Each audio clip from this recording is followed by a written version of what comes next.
That edition of the Buddy Martin Show, also known as Orange and Blue Bloods Thursday. Tough break for the Florida Gators gymnastics team. A fraction cost them a chance to go to the finals. We never said we were a gymnastics school, right? Gators a tough one today. Sent home. Won't be able to go to the finals, but the news has been good a lot of places, not the least of which is on the scene with football and basketball. We're a basketball football school. And tonight we're going to look into the issue, who are all these Wilsons? I mean, Tom Hanks had a Wilson on the movie Castaways. There are several Wilsons on the football team making noise. And now it looks like the troops are all gathering for another run at this basketball thing. Things going quite well for Todd Golden and the basketball team. Tell you all about that. Our guest tonight, stellar lineup of people, starting off with Franz will join us shortly. And then we'll have Ben Troupe. Loren Meadows will come in and talk about the Wilsons. We'll have our correspondent, Dan Bond, from out in Fort Worth. He was there for the gymnastics meet today. He'll tell you what happened. All that, plus a lot more to talk about SEC sports right here on the program. Be sure and tell your friends and neighbors. The Buddy Martin Show is now officially on the air.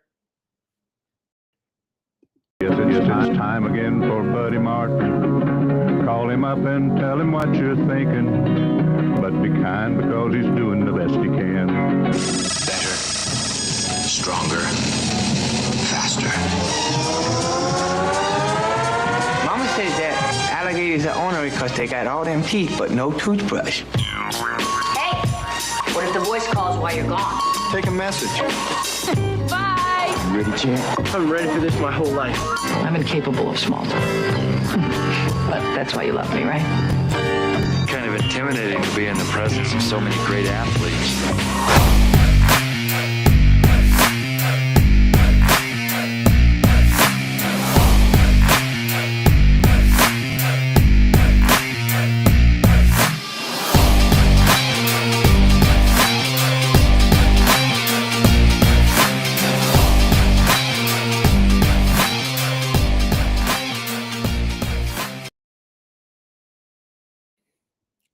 Good evening. Nice to be with you tonight again on this program, coming to you from L.A.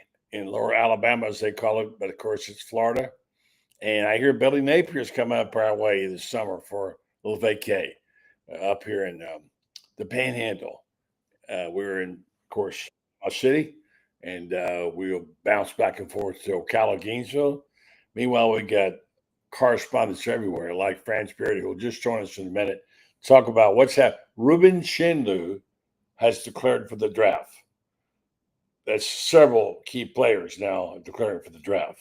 Get a little bit nervous? Well, let Franz explain it to you and tell you about this. Meanwhile, we'll have Dan Bond talk about what happened in the heartbreaker of Florida, one and done in NCAA gymnastics. That's unusual. And we'll talk about all these Wilsons. There's a bunch of them. You can get them mixed up really easy. Last famous Wilson I know was the volleyball Tom Hanks had on Castaway. We'll talk about another Xavier Lee former teammate. Lots of news there in the basketball world, always with Franz Beard. Let's just go right over there right now and see if he is in the house and ready to go. I think he is, as he usually is, doing yeoman's work. You're a mighty correspondent, Franz. Good evening, Francis. How you doing, buddy? Another day in paradise, Bud Light. Yeah. So please tell the Ruben Chinylu's not going to go. He's not. He's doing what, Will Richard and Walter Clayton Jr. set a precedent last year in that they went in for the draft to be evaluated. And it's not that they were planning to get drafted, because neither one of them was going to unless it was late in the second round. And understand this, there are no guaranteed contracts in the second round. If you get drafted in the second round, you need to go when you're like out of eligibility or something like that. Good point. Or if you don't think that your ceiling is ever going to get any higher and you're getting drafted, you take it. But for the most part, Walter and Will Richard went there last year to compete against guys who are going to be drafted, find out from the scouts, okay, this is what you've got to do if you intend to play in the league. So they did. They came back, and you got to admit, both of them had significantly better seasons than they've ever had before. Not that either one of them were bad before, but they were really, really good this year, particularly down the clutch. So this is what Alex Condon's doing. He is declared for the draft. If he's not top 25, I'm told he's coming back. And right now he's picked, let's say, 28, 29 or beyond. He has insurance. This is one thing people don't understand. Take out some insurance on me, baby. He can go back to Australia and they will pay him bucket loads of money to go be a star in their league. And he can go right now. The same is true with Tyrese Proctor, who is an Australian who played at Duke this year. Both of them have that assurance. And it's big time to have it. It's for the same reason. For example, we had Samson Ruzhentsev. Remember the Russian kid who was here, who had a really good looking first year, and they thought he was going to become a really good player here. But he had, Russia called and gave him a big offer, and he waited against, okay, do I stay here at Florida? And maybe not. Yeah, so you're just assessing your worth, and it's a smart idea. We found out what happens when you don't know what your worth is. As the quarterback from Tennessee found out, found out real quick he wasn't worth $4 million. So you need to know if you're like selling your house. If you ever sold a house, I just sold one a couple of days ago, and you got to know the value. We pay people to, obviously give us an appraisal, and then you have to go from there. But yeah, you're right. They're all testing the waters, aren't they, to see. Yeah. But you have a couple of interesting points. A very good column today for you folks who've not read it. You got to go on Gator Bait and read Franz basketball columns because they're the best. And you can put the whole thing in perspective as to what it means. And what you talked about today, when you talking about how the variation might be on the wings, if in fact, they do lose a player, goes to the NBA, and there's some awfully good talent coming through. Mm-hmm.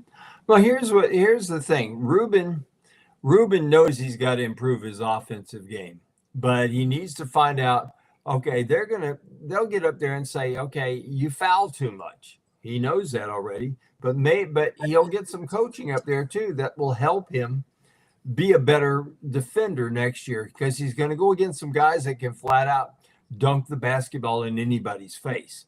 And he'll go against these guys.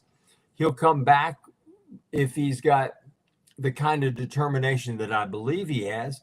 He will come back and he'll work his tail off to improve. That's what Walter did last year. And that's what Will did last year. And both of them were so much better this year. I mean, they were good players last year. But it can be argued they were great players this year. The offensive side of their game proved a great deal. Yeah. As long as you're bringing this up, I want to just say, now look, friends, I'm not a basketball guy, but I know a good athlete when I see one.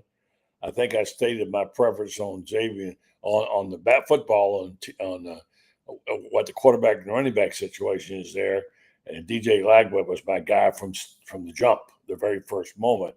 And Jaden Baugh was also my guy from the jump. Yeah. I mean, look, some of those guys, Stevie Wonder could have picked that. Wonder could have picked out as well. But I do really like this kid, Xavier Lee. I watched a little video on him. Man, he's got some moves. He's fast. He's a great dribbler, a good shooter. I mean, the shot that Walter made, the step back three that's so famous now, this guy shoots them every game. And there's a lot of step backs, and then he varies off of that. They're gonna go and give and go, and take it to he can take it to the hoop strong.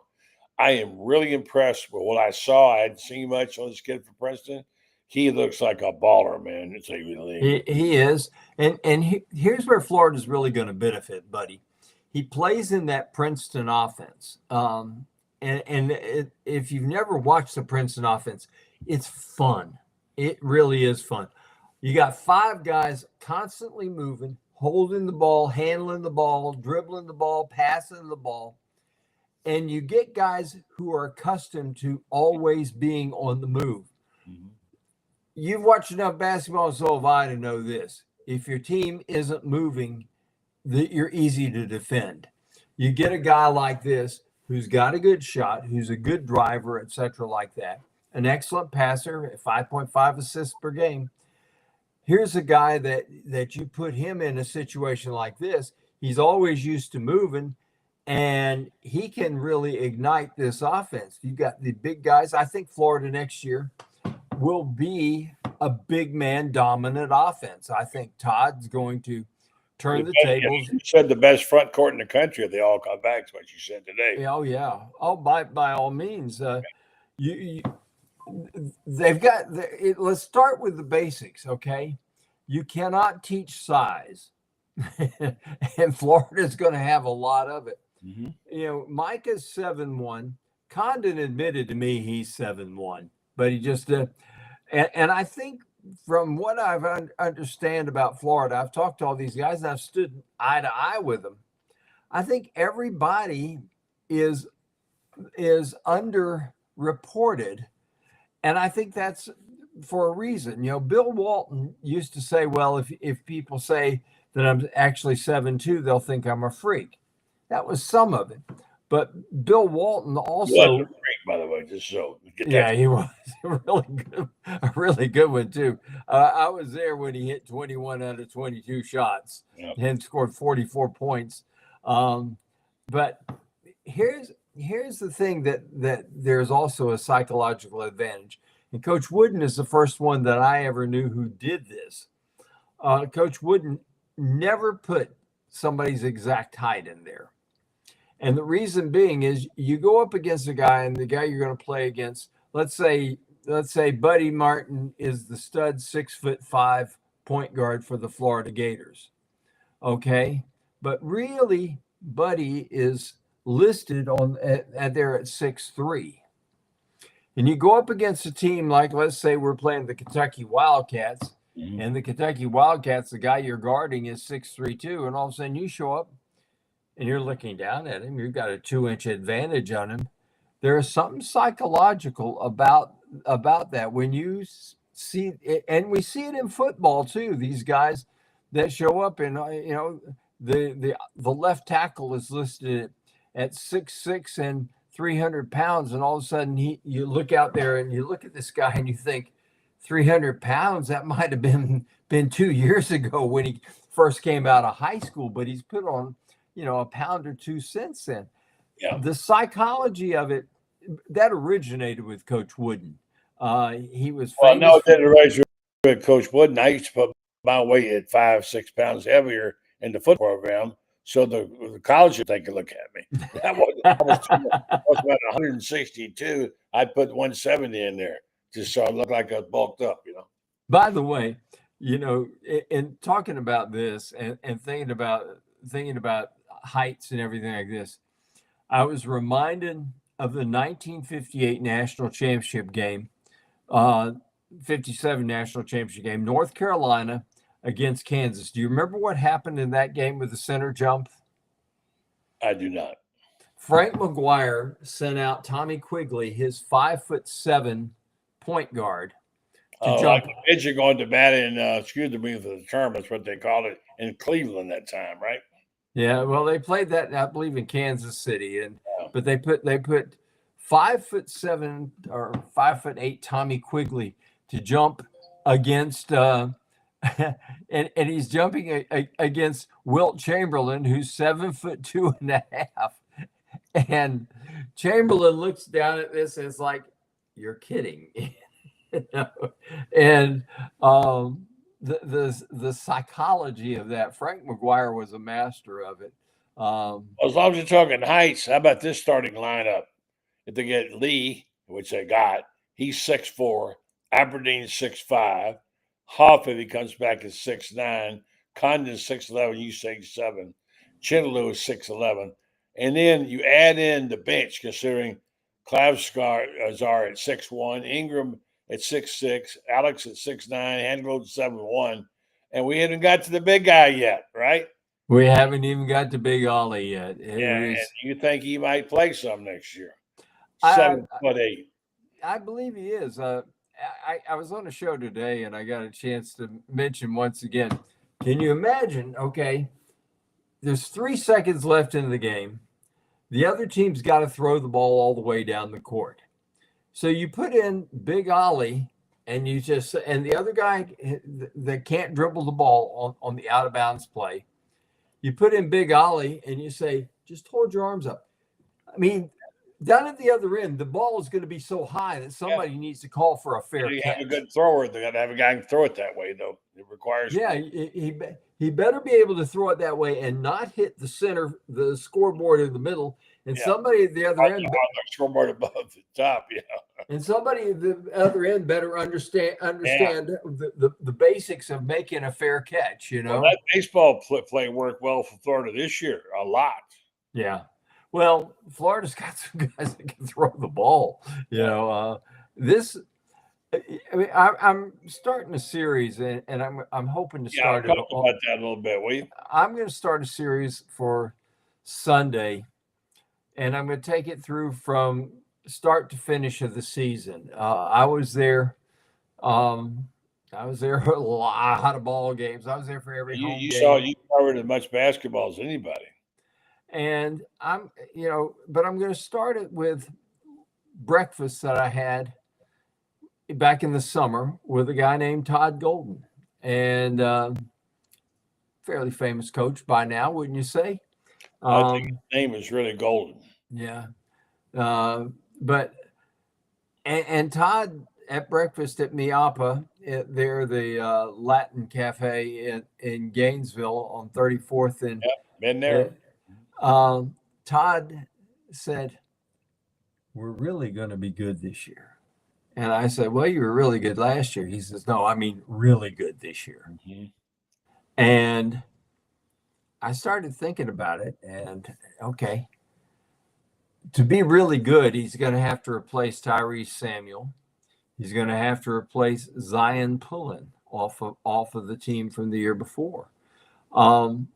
2 really good ball players. You got to admit, those guys were really, really good ball players.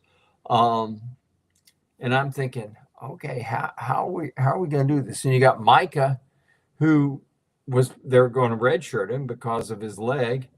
And I'm thinking, okay,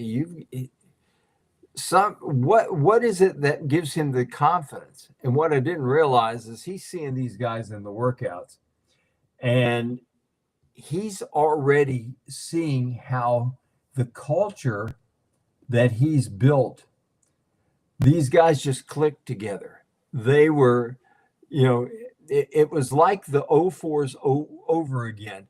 When people don't realize the 04s, Noah didn't have a car. Horford didn't have a car. Corey didn't have a car. Torian didn't have a car. A Lamborghini. Yeah. They had Lee Humphrey's little Ford Ranger truck, and they'd pile up in Lee Hump's truck, and they went everywhere together. These guys just couldn't get enough of each other. I look back and I laugh at Noah talking about how everybody would get their pick of where they're going to go eat, and then Hump would say, "Let's go to Cracker Barrel," and everybody would throw stuff at him. We ain't going to Cracker Barrel. And but there was a closeness to that group. And what he was talking about, buddy, was even in the early stages back during the summer, he knew he had something because of the culture he had built. Mm-hmm. And we saw it during the season. And that's how you get to a point that you've had these injuries, and you got a guy like Micah Handlockton who says, "You know what? I may not be in the best basketball shape yet. Certainly he's not in the shape he's going to be next year. Next year, trust me, this guy's going to be an absolute beast next year." You look at what he did defensively this year, which was remarkable, but he was only playing he wasn't playing at full strength this year. He was coming off of all these months of inactivity and everything. But here's a guy that's willing to sacrifice an entire year that perhaps could cost him draftability, whatever like that, because the team was more important than him sitting on that bench. And I was on this show. Team first thing wasn't all season long. That was the great thing about this club. At a time like this, when people can't even get a team. By the way, did you see the story about what happened to Baylor's team? Every player is gone. Yeah. Every player. Look, I got the whole roster in front of me. Every player off Baylor's team. Rob Bright transferred to BYU, Langston Love, Georgetown, Jalen Celestine, Portal, Josh Olajango, Waka Waka, whatever his name, Portal, and on and on and on. They lost their entire team. And meanwhile, just in, and I'm going to get all here real fast and get Ben Troupe on in a second. And we're going to talk a little bit about our sponsor. But here's the deal.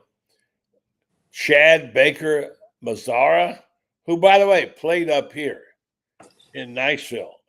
He played for Florida State, Northwest Florida College at one point in time. He has now entered the portal looking for another year to play. He's 26 years old already, buddy. I know. He wants to play. 27 wants to play. I mean, really, that might be pushing it a little bit. So, yeah, he'll transfer to portal for his 6th year. I don't know. Yeah, he's trying to beat Chris Winkie in for the father time. Yeah, let's see how many can name the schools he's played for. I gave you one. All right, let's do this, Franz, real fast. Good stuff, by the way, on the basketball. Let me just say that for you folks who don't know about this by now, you haven't listened to this program. And my good friend Jeffrey Melvin is having the time of his life with Gator basketball. He loves all the Gator sports. But Gator basketball, winning like this, he couldn't be happier. And he, of course, happens to be an attorney. They happen to have a fine law firm called Melvin Law.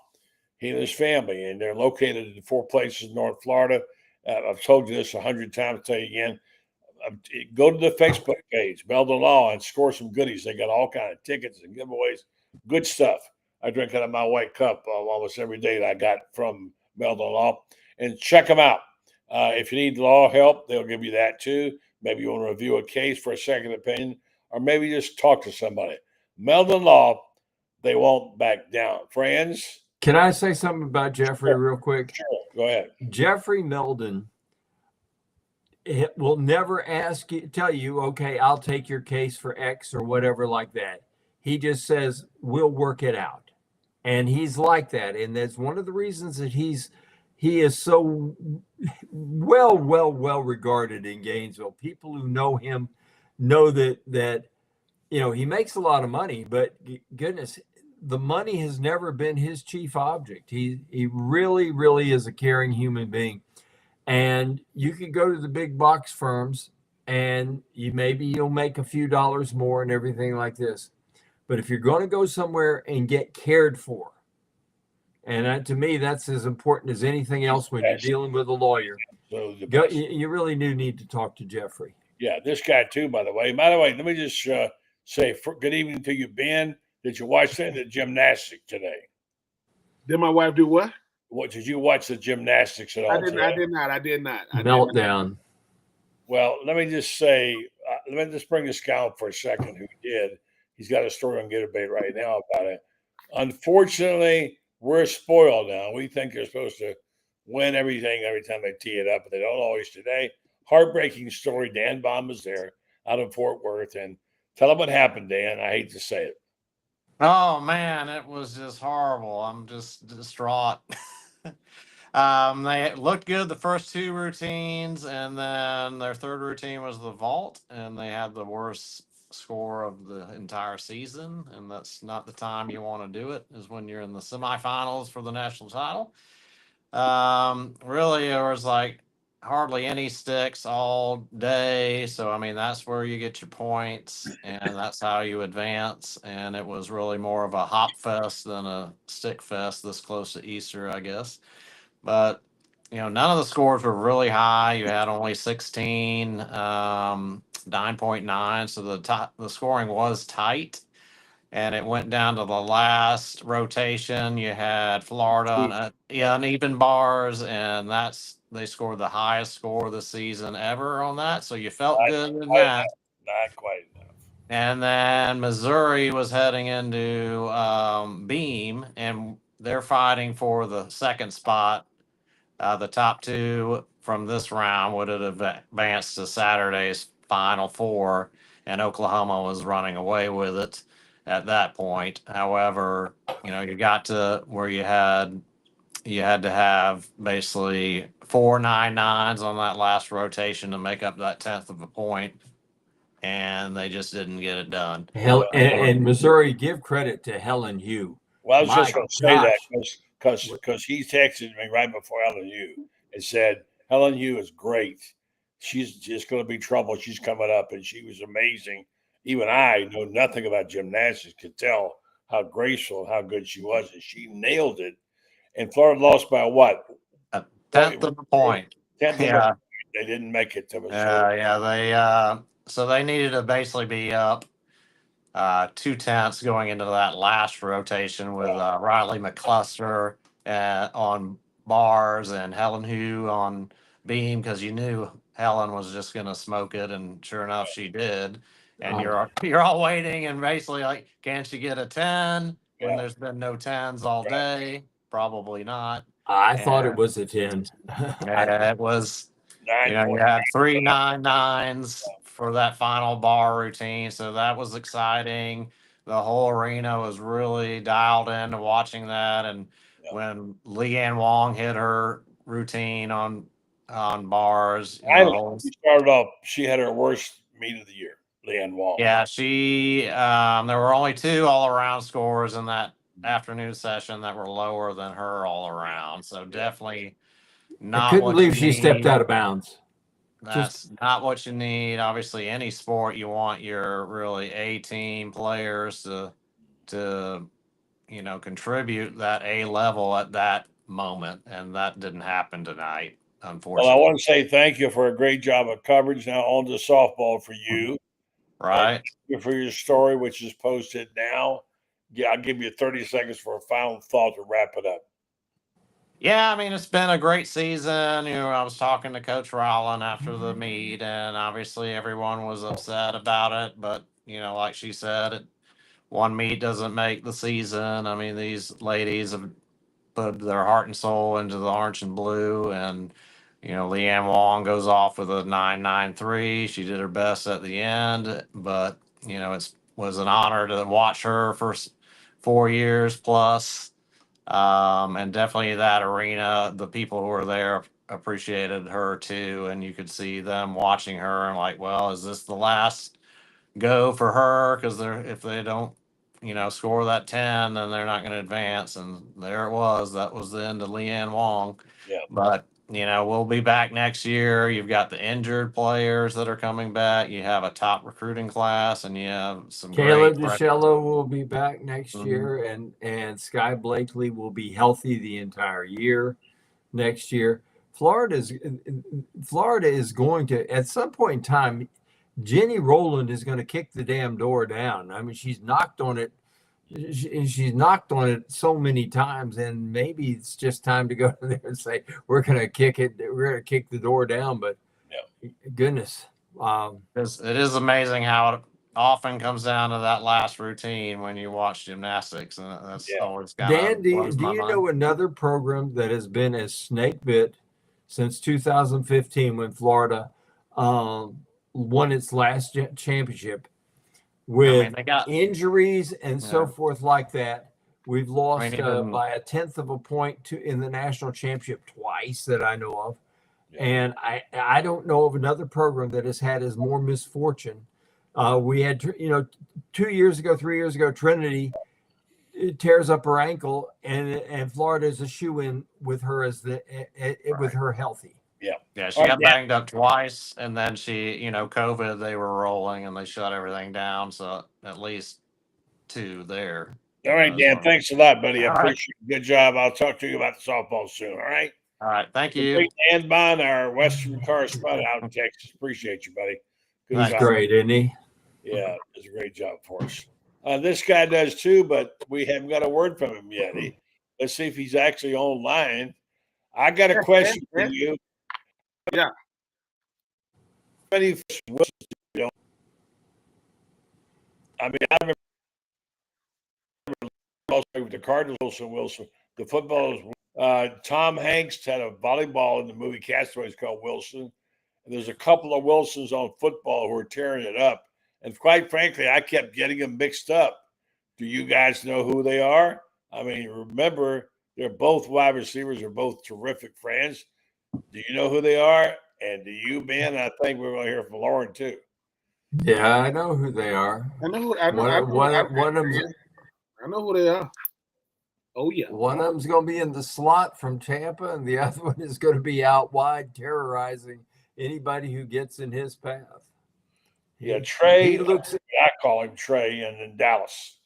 We need to stop. We need to stop comparing Dallas Wilson to players from other teams. No, he's Dallas Wilson. He don't look like nobody. He don't need to be like nobody. People like, no. I think that when you think about what I appreciate the most about Trey Wilson was everybody like, is he gonna come back? Is he gonna come back?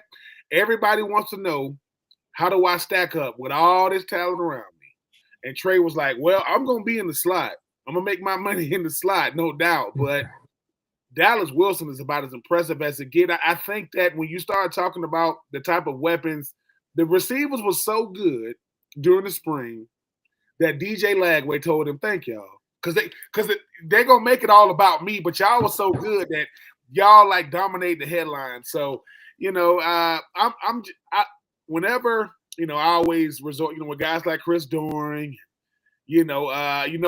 Willie Jackson, because Khalil Jackson, I know, the son of Willie Jackson. I want to see how he, factors into this rotation. But I just like what I see from the wide receiver position. And the greatest thing you can have is competition everywhere. Meaning them starters know I don't got no time to play. Because if I even play around a little bit, I'm not gonna get a lot of burn. But Dallas Wilson though, I mean, I get it. Trey said, look, I'm gonna catch everything you throw at me. But Dallas Wilson, you catching passes, getting hit in the air, coming down and doing the first, like, I can't feel that. Whoever just hit me, who was that? I don't know. Them boys, they ready, man. Is Dallas Wilson the most game ready from day one receiver you've seen here in, say, since you were maybe a freshman at UF? Yeah. I think what Dallas does is, and I know people say this, he plays how he looks. And that's the thing that people don't get about football is certain guys, like when people go, why you invite the fans to the game? Because everybody think they can play in Florida till you walk out there and see them. You go, well, yeah. And Dallas Wilson walks out and you go, that's interesting. That he looks like a player, and then he's out there. So to me, what Dallas play, like I said, man, the young man, I mean, obviously I haven't had a chance to talk to him or many time with him, but he looks the part. And like I say, DJ got to be going, oh my freaking God. Like, you see these dudes, like, but that's how you recruit though. People go, why do you recruit so many different body types? Because everybody ain't, just because they play the same position don't mean they do the same thing. Yeah. So, I did what's our defense? Sapp. He called, Sapp. He called Tyreek. No. Yeah, Tyreek Sapp. He calls VB3. He calls him a squirrel. I like stuff like that because and people, let me tell you, a nickname is somebody has to give it to you, not what your family called you growing up. No, we give you your nickname once you get here. But yeah, dare I say, Billy Napier handled the spring about as good as you could handle, knowing that DJ Lagway wasn't going to play, wasn't going to participate. Like, I got to give him credit because people kept saying, well, why he got a jersey on? Because, man, we in the perception business. You got to win that perception battle. So kudos to, the coach. Coach Napier was like, oh, my God, is he going to, can he throw? He can throw. He just can't do it for real. All right.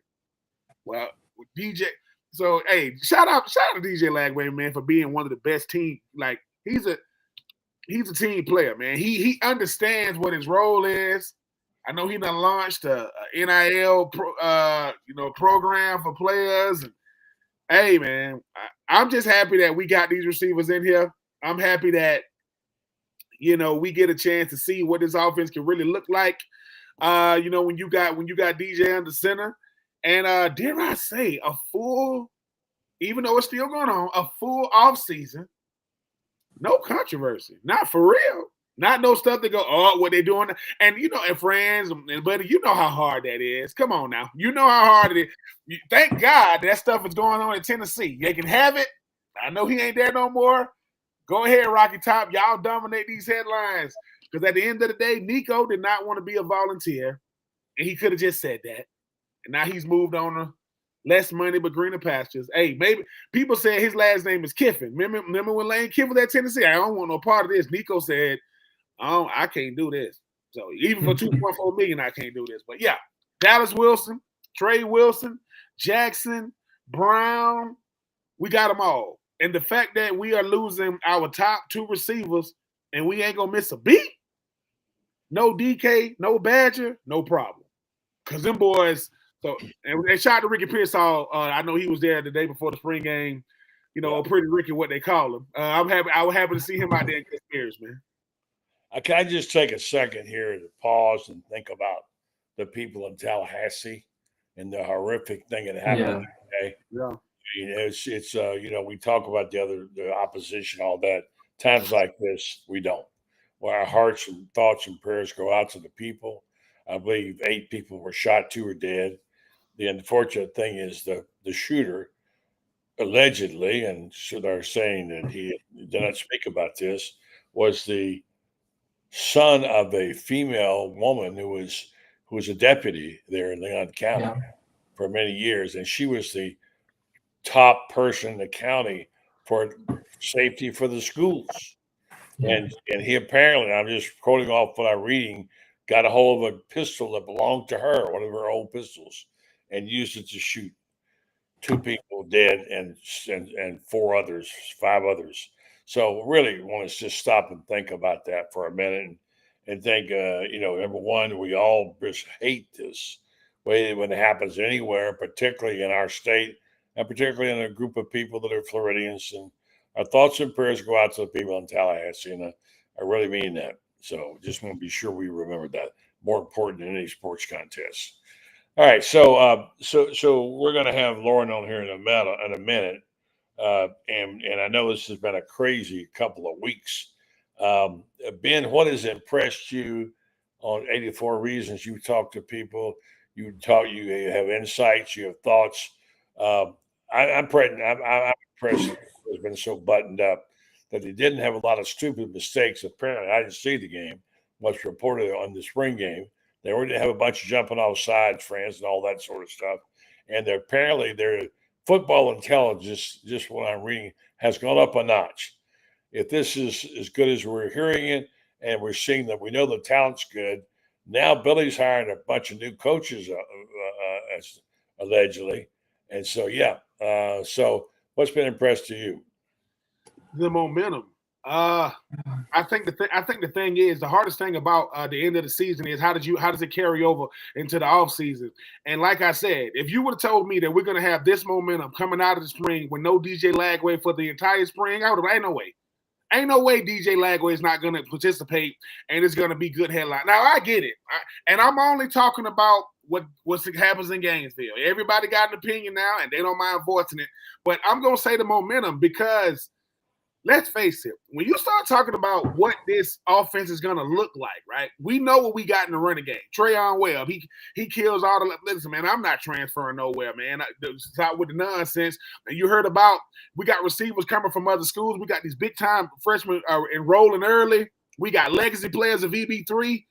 And like I said, I'm going to give – as much as I talk about Billy Napier when he don't do the right thing, I got to give him credit when he get it right. He got it right. And I don't know how he was able to do it. I don't know what conversation he had with DJ behind the scenes. And I do like these head coaches that he's adding.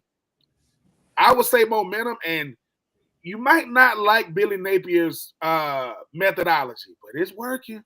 It's working. And I get it. We ain't played no games yet, but it's working. So from what I get coming out of Gainesville is what helped out a lot is not that the basketball team winning and the way the Stars was saying all these kind of things about the orange and blue. How listen, man, don't come here if you don't want to rep them colors and all that kind of stuff helps, man. Because like I say, Tyree Cleveland lost his mind during the freaking championship. All that stuff he was doing, but former Gators like myself who's saying, look, fellas, man, let's go on a run. And hey, so I got to give a lot of credit. Like I say, if your star quarterback wasn't going to participate, and the Paul Feinbaums of the world, they just lurking. Not that what he say is going to matter or don't matter. I give Billy Napier a lot of credit. Man, he calmed the waters. He really, really did. And like I say, he's doing all that because of one thing. The product on the field is selling. The product on the field is selling. Man, you can do no wrong. And you came out relatively healthy. So I got to give Billy Napier. That's I'm going to go momentum. And I'm saying, hey, like I say, I can't throw no football, but if you can't throw to these receivers, I'm just saying, if you can't hit these dudes in stride, with what I've seen, I spoke to the tight end. They told me, man, I might have to lose a couple of pounds so I can get the rock. I say, hey, man, you don't want to do that Hayden Hanson and all them. Just Livingston and all those guys, just keep doing what you're doing. But I was Stephen Harris and guys that be on the ground, I asked him about it, man. He said, look, just pick. He say pick any area on the field, and they got 2 and 3 guys. I mean, you can pick any position, and they are deep. So, hey man, you can't coach depth. We got it. Guys are healthy, and dare I say, when we get back for fall, it's gonna be all hands on deck. And DJ Lagway, I don't know what is he gonna do. Is he gonna go on his Batman lair? When he come out, he gonna have to participate. Hopefully, whatever he dealing with. Thank God it's not serious because they finally said he'll be fine for the fall. They finally gave us an update, but he better be fine because come 2 days, if he ain't in there for team, that's gonna be a problem. Which I think he will. I ain't breaking no news here, but hey man, shout out to Billy Napier, man. I saw the picture of him in the swamp. Was he like 9 years old? Somebody found a picture of him in the swamp, 8, 9 years old. Yeah. So he was I also found out he's going to be coming to see me apparently in the first week in July. Whoa. Who's coming to see you? Well, Billy Napier's brother posted on Facebook. We're going down to, Bay County down in there to a place on 30A where we've been going since we were kids. We take our vacation down there. So that down here at 30A, I'm not going to take my vacation until later, after SEC Media Days. But, Billy is. And so I think my internet's acting up tonight. I apologize. I had the guy here again today. We're working on it. We're going to get it. Lauren, good evening to you. How you guys doing? Good. I just been on that football thing. All you got to do is throw it up in the air and Wilson will get it. Yeah. I'm just saying, man. I mean, Lauren, I know you've been there to see him live. It's just when you're not there to see him live, and I do my best not to get too excited. I said, I done did this before, man. Let me calm down. But you can't help some of this stuff. I'm like, hey, I know VB3, he better be fast and quick like a squirrel, because he don't look like that. You know what I'm saying? I know he got the legacy. I know he got the bloodline, but stop comparing Dallas Wilson to Jeremiah Smith. He don't got to be him. He's that. He's that. He's that. That's the only thing I didn't like. Oh, he looks like, no, he's Dallas. First name Dallas, last name Wilson. The only person he don't like is opposing DBs. Well, Lauren, you've seen him, buddy.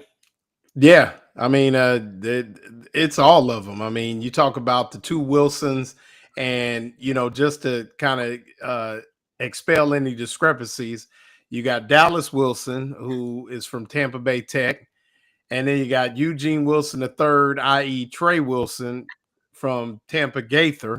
So both from Tampa, but two different players. So a lot of people were asked, well, Trey Wilson sat out the spring scrimmage, but believe me, he was in a non-contact jersey, but just as quick, just as physical, and he's going to be in the mix too. So as much as Dallas Wilson has garnered well-earned attention, You still got Eugene Wilson III. You got J. Michael Sturdivant. You got Aiden Mizell. Khalil Jackson's working his way back. And like Ben said, I mean, you just got a lot of guys that you could throw the ball to. Hayden Hanson, Tony Livingston. Tank and then the backs, Tank Hawkins. I mean, just a number of different guys. And it's just coming from everywhere. And it just lends itself to the fact that, and we talked about it, the only school to have 3 5-star receivers, Vernell Brown III, throw him out. I mean, just a plethora of guys. I was talking to my brother who is arrogantly an Ohio State fan. And he, we talked about Dallas Wilson and Vernell Brown, who both got offers from Ohio State. And his comment was, well, he chose wrong. And we'll see. I'm a big, huge fan of Billy Gonzalez. I think any receiver, the proof is in the pudding. Obviously, Brian Hartline does a great job, at Ohio State as well. But I mean, you can't find any better than Billy Gonzalez. And the receiver core is just unbelievable. I mean, it just really is. I mean, you talk about polish, size, physical. They're blocking. You already seen the blocking. Billy Gonzalez don't play that no blocking. I mean, you just got everything. I mean, it is a group that will make some plays this year, and it is deep. And iron sharpens iron. So it's going to be. I remember a few years back, and you guys remember, they would almost rotate series when they had like guys like Kadarius Toney and they did. And Jefferson and those guys and Trey and Grimes, and just the ability to just roll them, and Tyree Cleveland and all those guys. I think they're going to kind of follow that same suit this year, and they're going to run the football, still going to run it. He brought up Trayon Webb. I don't know why people thought Trayon Webb was going to transfer. Well, because he was quiet for a long time. Well, yeah, but he was hurt, and like I said on this show, Jabbar Jalouk made it a point to walk over to me after everybody was asking about Ball and talking about Jacoby, and his words exactly were, "Hey man, don't forget about Trayon Webb." Yeah. So you talk about a 3-headed monster. I mean, they're gonna have it. They are loaded. And we talked about the 4 or 5 back on the offensive line, a more confident group. All-American Jake Slaughter returning, Austin Barber, as much of a team guy as anybody, but playing for his future as well. And he understands that. But I mean, as a left tackle, if you can prove yourself. I mean, there's only one way to prove yourself as a left tackle is playing the SEC with some of them monsters they got rushing the passer. So everybody understands the assignment. They just got to go out and make plays. So, but this is definitely a team with some confidence, and it's going to be interesting. Yeah, I'm reminded of something Urban Meyer told me before the 2008 season, and I saw him a couple months, a month or so maybe before practice began, and he just looked at me. He says, "We got some dudes." Yeah, and when Urban says we got some dudes, you had some dudes. And I think we're at that point in time when we can talk about the Gators. You look at, everybody's talked about the rosters at Georgia and Alabama and all these other places. Time to look at this Florida roster. Billy Napier's got some dudes. Yeah. I mean, 247 put out a top, I think, 25, 50 list of receivers. Not a Florida receiver on there. Shame on them. Man. Because I don't get that. Shame on them. I mean, Trey Wilson alone returning, shame on them. I mean, we'll see. I mean, like I said, that's why that stuff is fluff. Yeah. That stuff is fluff. It's clicks. Hey guys, it's clickbait. They'll prove it on the field. I mean, SEC that whose football coaches didn't put the first team All-American center on either the first, second, or third team All-Conference. Mm-hmm. This is the same SEC whose basketball coaches didn't put the best basketball player in the entire country on the first team, on his first team ballot. At least one of them didn't put Walter Clayton Jr. on there. So it's Florida. It's what we got to. It's what we've grown to expect. I was about to say, there you go, Franz. That's hopefully them players understand that. Hey, dude, what if you start seeing your name on these lists? Yeah, you might want to question it. That's not what they do. They're not gonna put you would think Florida doesn't do anything. The one thing that I will say about Coach Napier is that I be trying to tell these parents around the country when I get a chance to talk to them, I said, ma'am, as much as you love your son, you're not a talent evaluator. That's your blood you're looking at. What you mean? When a coach says he is or he isn't, he is or he isn't. You don't got to like. That's all they do is watch players. That's it. All they do all day is watch players. So, like I said, my nephew's getting ready to start, his freshman year, and everybody think they this and everybody think they that. And when you go on that official visit, and your position walk in the locker room, you don't got as much to say then. Now you ain't got nothing to say. Yeah, and y'all the same age. He 18 like you. So these top 25, and you talking about being in Georgia, you would think, man, please. You would think that, Georgia wins the national championship every single year, living here the way they be talking about.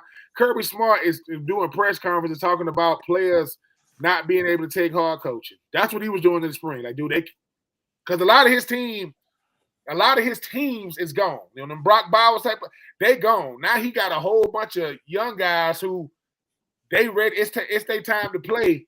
He said, man, we got the teaching in them. I said, well, y'all just keep that same energy when we come to Jacksonville. It's funny how the dropped off when Brock Bowers left, I can see that, by the way. You say, hey, by the way, guys, I want to make sure we get to this end tonight. And thank you for all being on. Lee Corso announced today this will be his last year. Let's be honest. We know he hadn't been himself for years. I got to have a lot of admiration for Kirk Herbstreit, who's had his back all these recent years. Yeah. Lee wasn't up to after the stroke. And while I'm not a huge fan of what he does, I know he brings a lot to the program, his little segment. And his headgear thing alone has become a classic. He's going to have his last year this year, and they're asking him what will be his final headgear. And I predict it'll be Florida State. It will be the FSU game. But Corso, a lot of comment today talking about it's funny that today is the day when FSU's in the news about the shooting.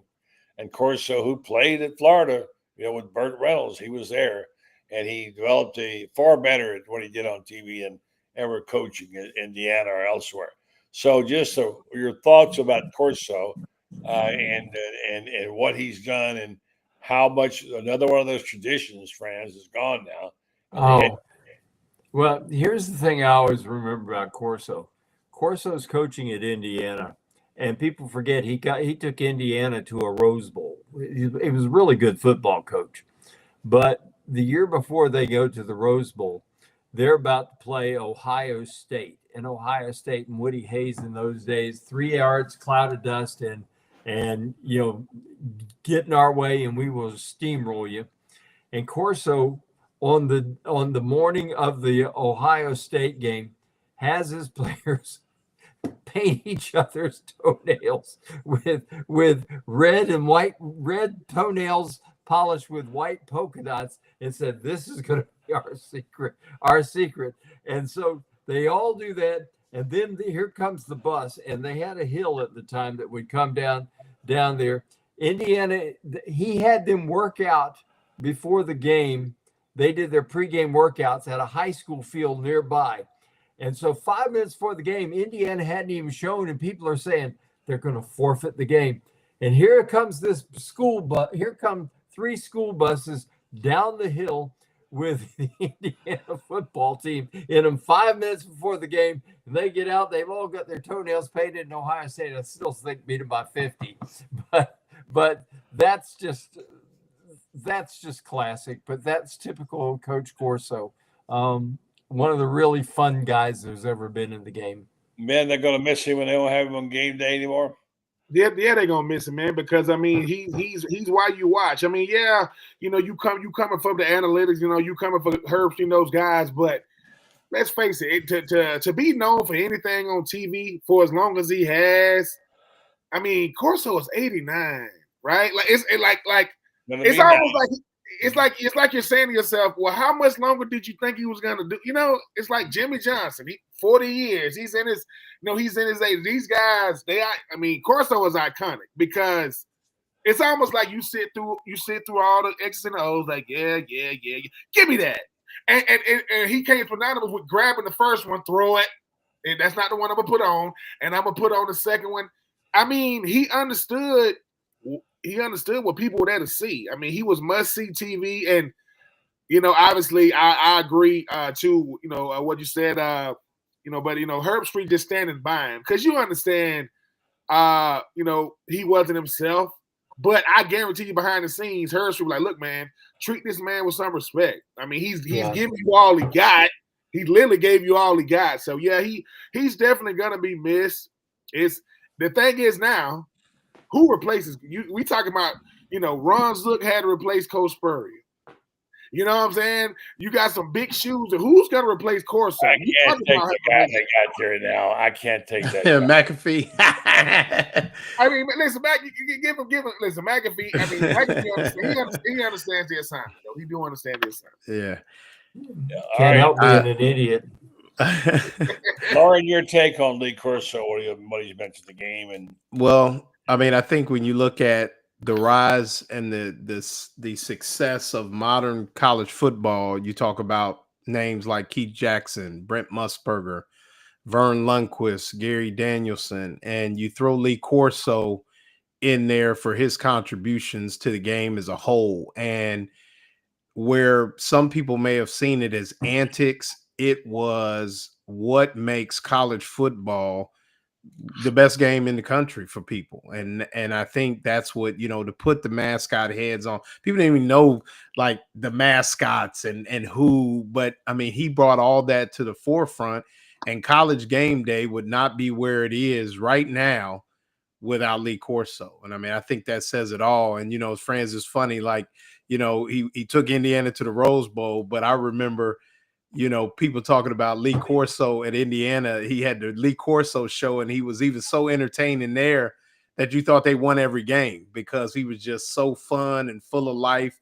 And you talk about a guy, I mean, he played at Florida State, coached in the Big Ten, coached at Navy, just a guy that's seen it all in this world of college football, and he will be missed. And the show will go on. They'll find him. I think, like you said, McAfee will be up there acting a fool, doing his thing. A lot of people, it sells, man. A lot of people like McAfee. Got a popular show. I mean, it's not great, but maybe there's an opportunity for Tebow to maybe get a little bit more shine on the national stage, come off the SEC network. I mean, who knows? But he will definitely be missed. And I think September 30th is going to be his last show. So he'll get about half a season in, and like you said, I mean, what would be what's that? Yeah, what would be cool is, like I said, if they could get, Florida State to have some renovations and things. I won't talk too positive about the Knowles, but they'll have some new renovations in the stadium, and it would be fitting for him to, to go to Florida State and maybe even get dressed up all the way like Chief Osceola and go out with a bang. So. I think that's and somebody mentioned Saban. I forgot Saban's on there, but yeah, Saban will he ain't gonna dress up and act a fool, but what's gonna happen? Corso will be out there. Go ahead, Franz. I'm sorry. You know what's gonna happen? You watch ESPN Game Day. You watched it because of the entertainment value, and Corso certainly had a lot to do with the entertainment value. But you want to watch something and learn football. You go watch Fox. The Fox crew just absolutely kills it when it comes to that. I mean, goodness, Desmond Howard spends his time giggling, and I can't remember anything he's ever said that was actually relevant to good football. And who knows? McAfee is an idiot. Kirk Herbstreit tries at least. But you've always watched ESPN for the game day for the entertainment value. You want to get serious football, you go watch what they've got, the program they've got on Fox, and they've got some serious football to talk about, even if it is the Big Ten +8. I was going to say one thing too, kind of, and just to kind of put it out there, we talk about the Florida Gators and what's headed for them next season. It's real simple. I think if they can get off the field on third down on a consistent basis, it's a 9 to 10 win football team. Yeah, I can agree. That's the bottom line. If they can get off the field on third down at a, what is it, Franz? Help me out. 30, I think it's 35% equates to 8 to 10 wins. Yes. Yeah.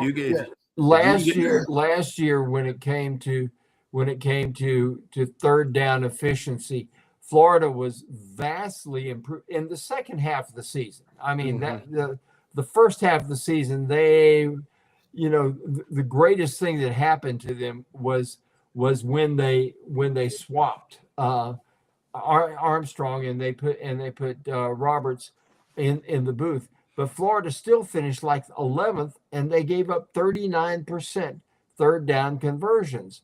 Now, that's just a lot of conversions, and they were 35% the year before, and we think that they were bad the year before. But the thing about it is you look at them in 2024, and the conversions on a game by game basis, Florida was so much better because you look, they gave up to Ole Miss was only 3 for 14. FSU was 6 for 13, but that was a lot of late. That was dump truck minutes. Yeah. Yeah, that was in the dump truck minutes. Tulane was 3 for 13.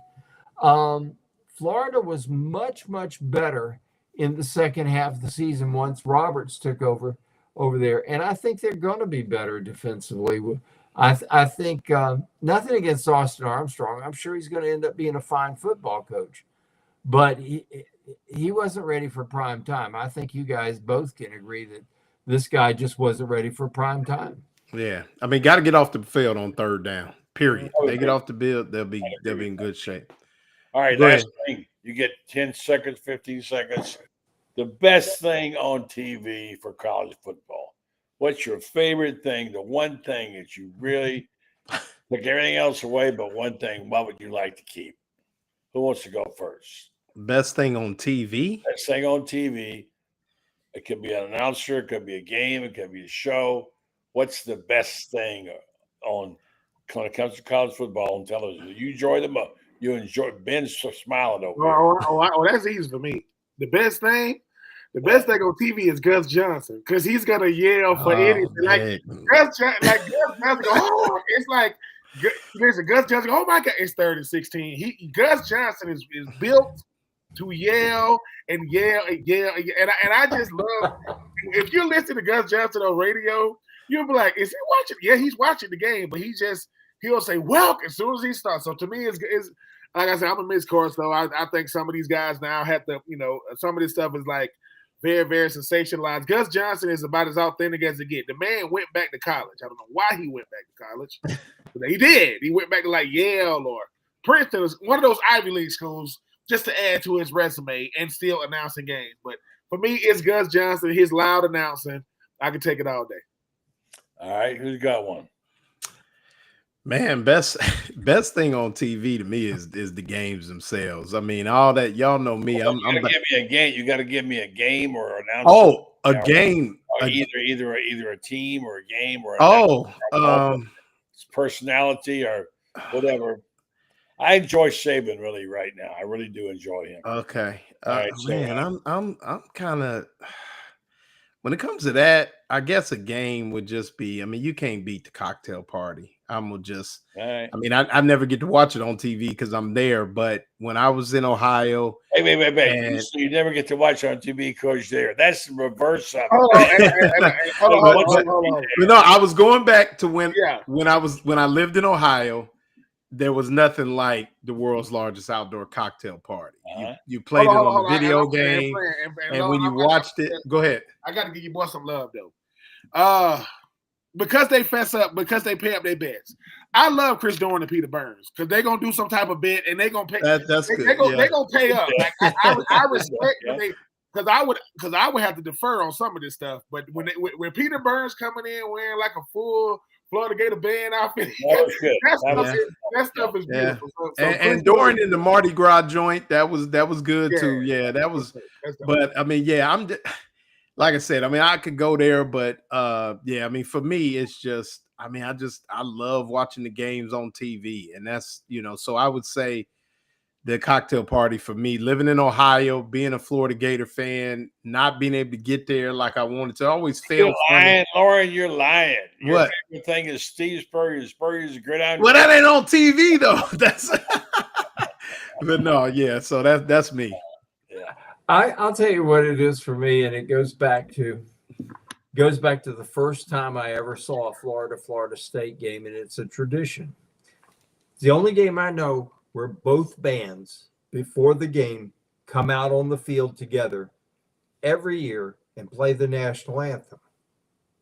And I love that tradition. I've always loved that tradition. It's like no other. And, I've seen a lot of Florida State games and everything like that. And as much as we do hate each other on the field, you go after the game, and I think that band thing really does bring out the fact that before that game, where they're having tailgates, everything. These are our friends. These are our neighbors. These are the people we went to school with too. They just couldn't get into school at Florida, of course. but we sit there in the tailgate with them. We see people we haven't seen in years. But that some of them went to FSU, some of them went to Florida, whatever like that. And then on the field before the game, there come both bands, and then after the game, we end up the same people. We end up having a party together after it's over. And if we beat them, we get a whole year to rub it into them, and if they beat us, they get a whole year to rub it into us.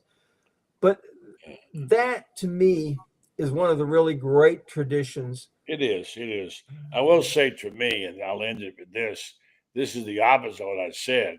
This is not watching on TV, but at the height of the experience, when the great ones were still writing, going to the press box on a Saturday and seeing the giants of journalism sitting there, it's like going to Cooperstown and getting to sit there in the front row with the great ones is like going to Cooperstown. Oh, amazing thing, Franz. You've been there, you've done it. When Furman Bisher walked in, the Red Sea parted. It was amazing. I promise you. And I was only in one press box one time when Dan Jenkins walked in for football. Yeah. And holy cow. Yeah. I mean, you want to talk about the Holy Grail. Yeah, he is that. Yeah, he is that. To me, the two greatest football writers of all time were Mr. Bisher and then Dan Jenkins. If you've never read Dan Jenkins' book Saturday's Heroes. Yeah. Oh, well, gosh, what a great stuff. Buddy gonna be really, really humble. I was in the press box one time with Buddy at Florida Georgia. Buddy didn't know I was there. I'm in the press box with Buddy. Buddy cannot enjoy. I don't know how Buddy enjoys the game. All you get the whole Buddy. Buddy's like, all right, yeah, okay. The whole listen, and I'm like, and listen. Buddy said hello.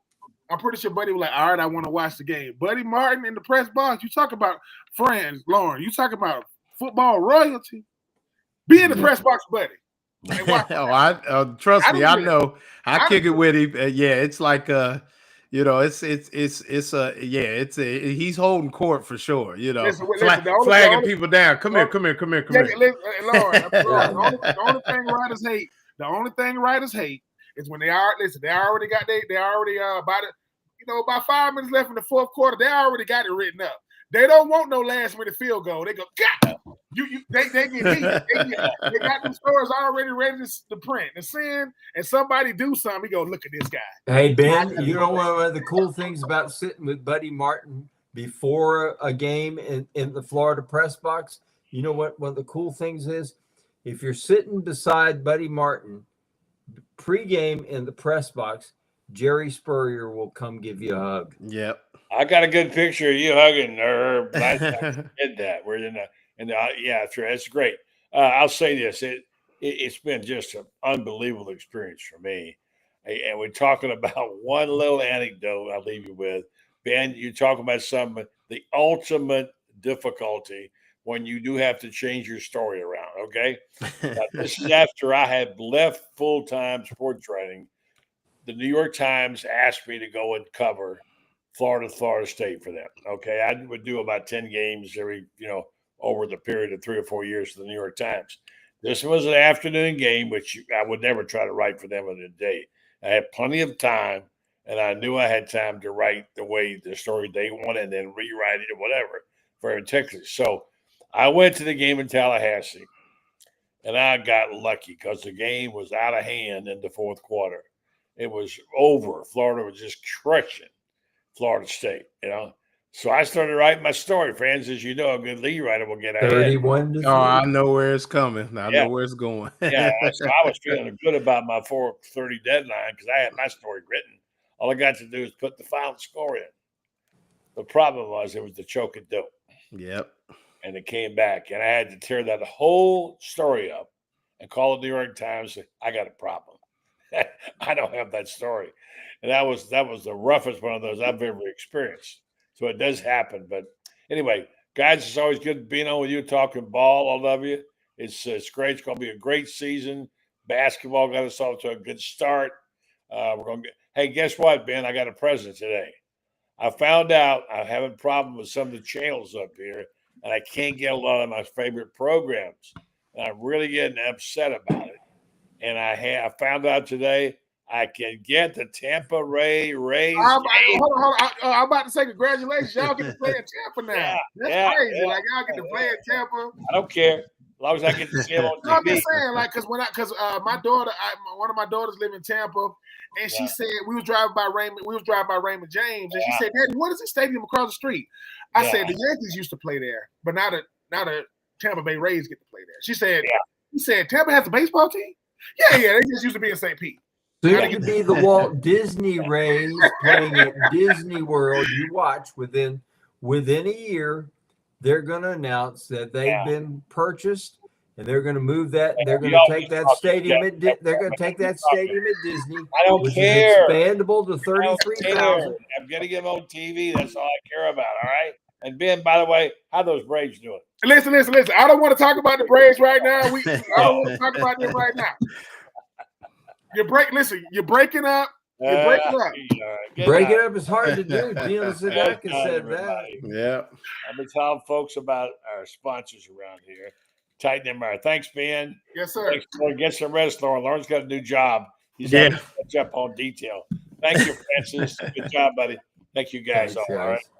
I need to tell you about our fine sponsors here because there's special folks that do special things for us. And they are going to help you out too. They've already helped you out quite a bit. And the fact that if you have problems with having your MRIs, and many of us don't like to go in those little tight spaces, and have music play you don't like, and it's a little thin cylinder. And I've been there, and I tell you, it ain't fun. Not only that, get an appointment. It's hard to get one. And if you got a job and can't go there during the daytime, you got a problem. Well, Titan MRI and Imaging is going to fix all that for you now. Titan MRI and Imaging acquired Highfield MRI with Joe Clorio started Highfield in 1997. Now he's back. Titan MRI and Imaging now has 3 locations to serve you, 2 in Gainesville with his Park Avenue location, and now at the Millennium Center. Now one in Lake City, and also serving all of Columbia County and Valdosta, Georgia. It's pretty soon they're going to be located in Ocala. Good too. Offers the service. They now accept insurance or local convenient self-pay program. You can also find other ways to pay if you don't have insurance. They offer MRIs, CAT scans, and ultrasounds. Easy scheduling with lots of options. Check them out. Titan MRI and Imaging, one of our fine sponsors. Thank you also to Maryland Law. Thank you to my friends tonight. Thank you for Dan Bond. I know he's grieving tonight. about his beloved gymnastics team. And it's a tough day for him. It's a tougher day for the people in Tallahassee and Florida State. Thoughts and prayers out to those people. Very, very difficult day, and we wish their families the best. And it's I'm also grieving the loss of a great friend, my next door neighbor, about later, that her name is Lorraine, and we'll tell you about it. My wife and I were very close to her. We lost her last week too. So when you lose someone that you love, it's a hard deal. And so when especially when you get shot and killed at a young age, like these kids did at Florida State, I don't know many of the details, but I just know what happened. It also frightens a whole bunch of people. That I heard a student on today saying he's grown up with this. This is difficult, and my heart goes out to them. Hope you folks are doing all right. We'll be back on Monday. We'll pick it up and carry on. A little bit of good news and keep winning championships. Now it's Gator baseball is running against softball. We'll talk about that too. So stay tuned for that. Go check out GatorBaitMedia.com. Thanks and good night.